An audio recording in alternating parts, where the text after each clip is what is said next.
What's happening out there, people? Yeah, I know my lips is still chapped. Man, I just want to give a shout out to my adopted nephew who helped pull one of the amazing heists in human history. I thank my nephew, Jeremy J.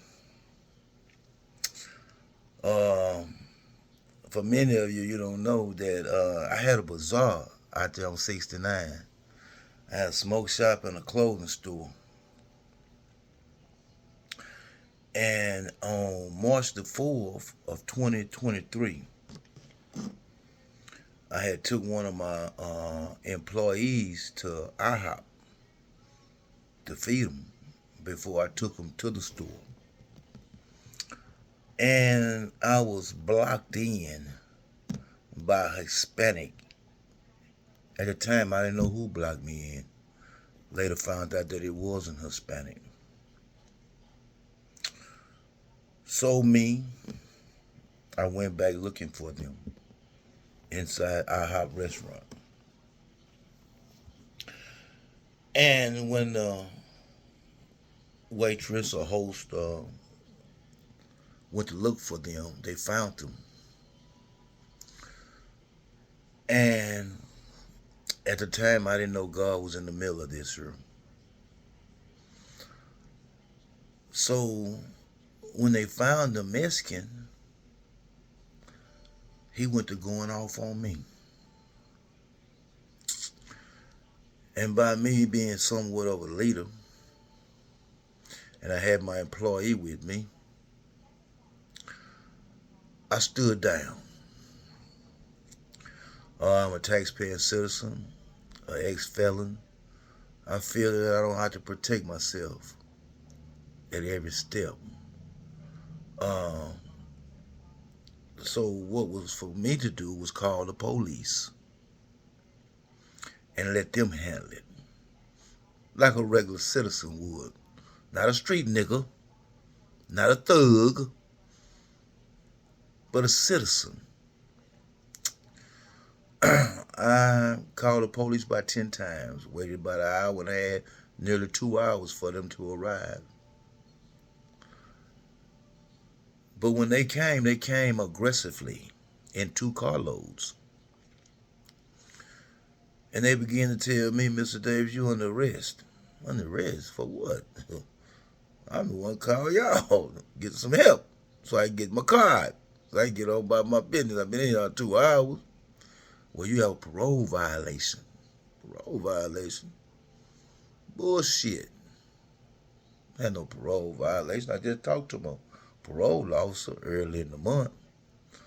Well, again, this was March 4th on a Saturday morning. When I say early in the month, I'm not registering that it's March 4th. I'm still thinking that we're in February, which I did talk to my probation officer in February, maybe a week before this incident happened. However, the officer put a blue warrant on me shortly after, unknowingly, and I was arrested that day and held, not knowing what I was held for. But as the days begin to unfold, you can't find out nothing on the weekend about parole violations. So that Monday, people went to call and check in on me and find out why I was down there. And it said from the tampering with evidence, the case of 2019. And I began to have hearings and stuff. And the lady said, we're not letting you out. So you're not letting me out? So ain't nothing for me to even be in here. Mr. Day, we're not letting you out. I said, oh, no, you can't. It's a mistake. You will be in here until your case go to trial or your case is dismissed, one or the other. So I had several people working on it. Bishop Nick McGrew, Brenda Cherry, out of Paris. They was trying to help me. But it got too hot for them and they dropped the ball. Hey, still much love shot them out. They got involved. But then I reached out and I called my nephew. I told my nephew, man, they got your uncle down here and he ain't done nothing. Jeremy J, better known as DJ Juice. Shout out Juice. Nephew, you bad to the bone. Only you and I know what's going on. But God used DJ Juice in a mighty way. And as I told that lady that I was going to tell my daddy on her, God was mixing it up right then. Because my faith that I had, he was mixing it up. And he took Jeremy. It took me to another level. Now, I was mad and bitter and angry, but not at God. Not at God this time. I was confused and didn't understand what was going on. But God plucked me out of society for a moment to save my life. Because had they not locked me up on March the 4th of 2023, I wouldn't be here today. I would possibly have a life sentence.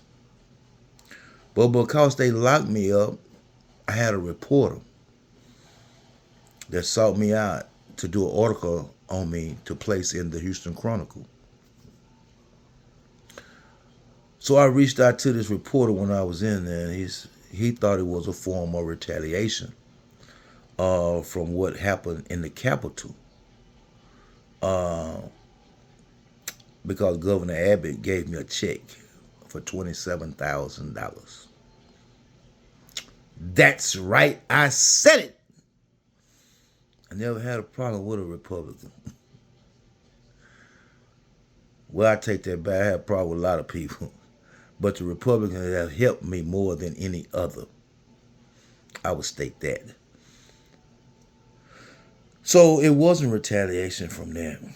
In fact, no one knew what was going on. Not even the parole officer that put the blue one on me. He was confused and discombobulated because God had used him in a way that he didn't know. He didn't even know why he put the one on me. So when he realized that he had made a mistake, it was too late. I was already in the frying pan. But God. Somebody say, but daddy, God. And man, this reporter wrote an article about how Smith County had kidnapped me and what I was going through. And you had people from and in the Houston Chronicle, which is the fourth largest newspaper in the United States of white America. But when this reporter wrote this article, it went all over the country. And you had people coming out of the woodwork. God just gave me favor. And they went to contacting my attorneys and they wanted to get involved in my situation. And they caused me to be free. Because these people, I had no idea that even exist. But my nephew, Jeremy J. Man, I thank you for what you did for me. May God truly be with you and bless whatever endeavor you got going on. Thank you, bro. And there's many other people that I thank because on this day, May the 13th of 2024, I was set free from a life sentence. And I had to shout out the people that was there for me. And nephew, you was there. Thank you.